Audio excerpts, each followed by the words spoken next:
vamos here. Vamos here. Vamos here. Say it with me, guys. Vamos here.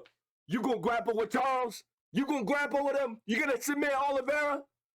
Oh, yeah. Yeah, baby. Let's go. Oliveira versus Gamrot. UFC Rio just finished, and I'm fucking hyped. I am so fucking hyped, man. Oliveira submits Gamrot in round 2. Davidson Figueiredo scrapes by a decision. Somehow Vicente Luque did not die, and Mario Pinto outblobs the blob. Yeah, man. Listen, I didn't watch all of this, but the ones that mattered, man, they was lit. We gonna start at the top, man. We start at the main event. Oliveira submits Gamrot so beautifully. Signature submission, faster than I thought. I thought Gamrot was gonna come more game, more ready to fight, put up more of a battle, but nah, ain't none of that. Oliveira gets the back, puts in the hooks, puts it on his jaw, wasn't even on the neck, and he taps out Gamrot easily in round 2, man. Let me put in my reaction when it happened. Now we got 2 hooks in. He's committing to it. He's got 2 hooks in on the back. That choke isn't in, but the back control is. Oh, it's on the chins. And again! And another!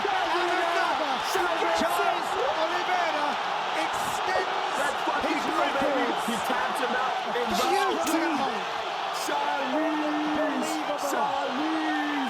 Oliveira gets it done once again. Does it in style. Jumps the fence. Let's go, baby. And he jumps into the crowd to celebrate. Let's fucking Charles go. Oliveira. Yeah, man, I'm still freaking hyped. I'm still freaking hyped, man. Gamrot came out, and I was a little worried. You know, he had a little aura sprinting to the cage. You know, I was like, oh. You know, and when the fight started, Oliveira was getting cracked on the chin a couple of times. I was like, oh, no, man. Oh, it's not. Oh, Oliveira, watch out there. Oh, those shots. It looked like Oliveira was getting stunned a little bit here and there. But don't matter. He actually won most of the fight with the in the ground. Gamrot shoots a takedown in the first. Oliveira looks for a guillotine. It's not there, and he transitions immediately into omoplata. It's not in, but they're in that position for like 2 minutes. Eventually, Oliveira is able to scramble, and he is able to end up on top of Gamrot, and he's able to get to the back position immediately. Okay, and he has a good 1.5 minutes of back control in round 1 with the body triangle in, and I was like, ooh, this is not good for Gamrot this early. It's not good, man. And second round comes out, Oliveira's doing this thing, pressing forward. He's not landing that much on the feet. He's getting clipped a little bit, but he's landing his low kicks, his body kicks, his little teeps, and he shoots in on Gamrot like I said he would. Gets a body lock, picks up Gamrot, puts him down. Gamrot is still defending. He's got the wizard, and he's giving him his back to defend. And they go down to the ground. Gamrot has a very loose, behind his back wizard. Oliveira just simply takes him to the ground, has him in a turtle position, and Gamrot, he just gives up his back too much. That's what I said, bro. And Oliveira is able to work him. I think Gamrot was holding his gloves in the first round. At least Oliveira was saying that. Mark Goddard said he wasn't. But regardless, Oliveira is able to get to the back, sinks into hooks. He was able to find the choke first, and then as soon as he did, where he had a good bite, even though it was over the jaw, it was quite deep. And Oliveira was able to find his hook immediately. They roll, and I can see the choke is tight. He has a good bite on it. It's not on the neck, but with somebody like Oliveira, who's done so much jiu-jitsu, who has so much experience, over the jaw, that's still going to hurt. And Gamrot taps, and oh my goodness, I was so hyped. Play my reaction again, man. Play it again. Oliveira gets it done once again. Does it in style. Jumps the fence. Let's go, baby. And he jumps into the crowd to celebrate. Let's fucking Charles go. Oliveira. But yeah, man, beautiful main event. Let's talk about Davidson Figueiredo.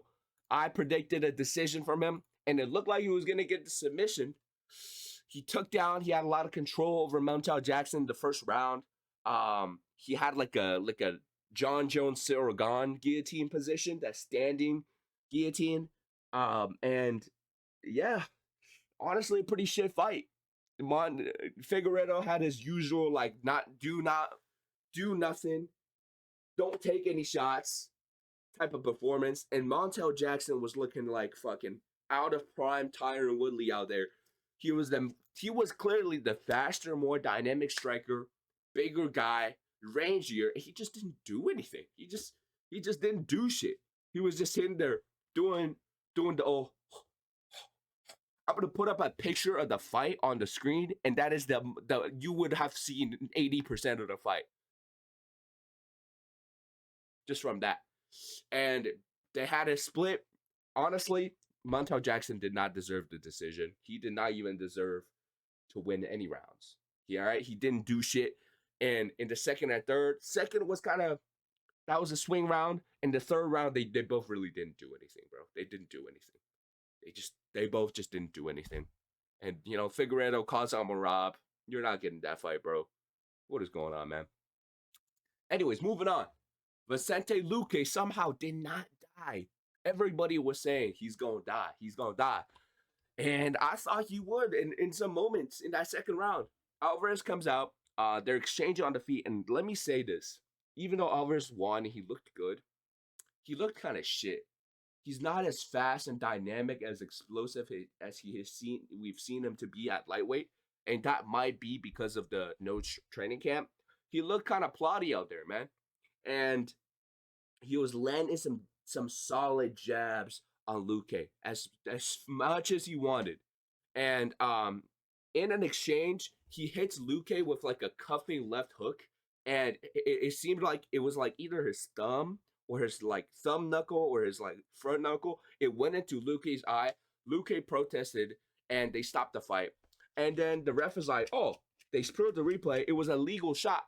And then the ref waves out the fight. And then he was like, oh, actually, never mind. And he has the doctor check Luque's eye. His eye is in pretty bad shape, but they fight on. Just interesting reffing there, okay? But Alvarez win the first round just based off of activity. In the second round, he looked murderous out there, landing flying knees, damaging Luque on the feet. And I think Luque shot for like a shitty takedown, like he does. He went for the Anthony Smith position, where he's just getting beat up, curled up in a ball. And Alvarez was just beating the shit out of him on the ground, to be honest. It seemed like Anthony Smith's retirement has transferred his spirit into Vicente Luque. Like I said, Luque does this thing where he shoots a shitty takedown and just lets the fight happen. And if he gets stopped, he gets stopped. And in the second round, it looked kind of close. But I think the ref didn't want to get shit thrown at him as he left, so he didn't stop it. Third round was kind of slow. It kind of the remarkable moment that I remember was Alvarez having Vicente Luque in a reverse triangle, inverse triangle, and he kind of was just like resting his nuts on Luque's chin, or not his chin, the back of Luque's head for like 2 minutes, and he just didn't do anything with that. And afterwards, he kind of low-broed Luque, patted him on the head, sat down with him. Yeah, man, good performance from Alvarez, but he didn't look as dynamic and sharp as I thought he would. Yeah, man, what is Luque still doing fighting? Like he needs to be only getting unk matchups. Seriously, he really should have. And Alvarez takes it to a decision. Kind of a whimsy performance for him.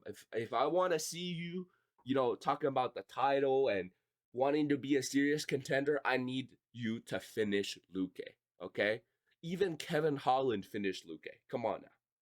To be fair to Alvarez, every time Alvarez, or every time Luque tried to get up, Alvarez would slap on the front headlock grip, look for a Darce grip, and Luque, I think he was really aware of that because, he's been Darced in his last fight. So he kind of just didn't pursue it, didn't try to get up. If you try to get up, Alvarez probably would have Darced him. He had a Darce in the first round as well. So you can't really blame Alvarez as much, because Luque really didn't do much. He was fighting scared. Let's just be honest. But he could have done more in the third round. And yeah, the rest I just don't care to talk about it. Vitor Petrino knocked out the Blob. Cool, you know? Yeah. But yeah, man, that's my recap for UFC Rio. Oliveira gets it done. I am so happy. I will be drinking tonight. Even though I'm sick, I will be drinking tonight to celebrate my GOAT. All right? The champion had a name. He no longer has a name. Champion is no longer Charles Oliveira. The champion had a name, and it's Charles Oliveira. Let me know what you think. Like and subscribe. Peace.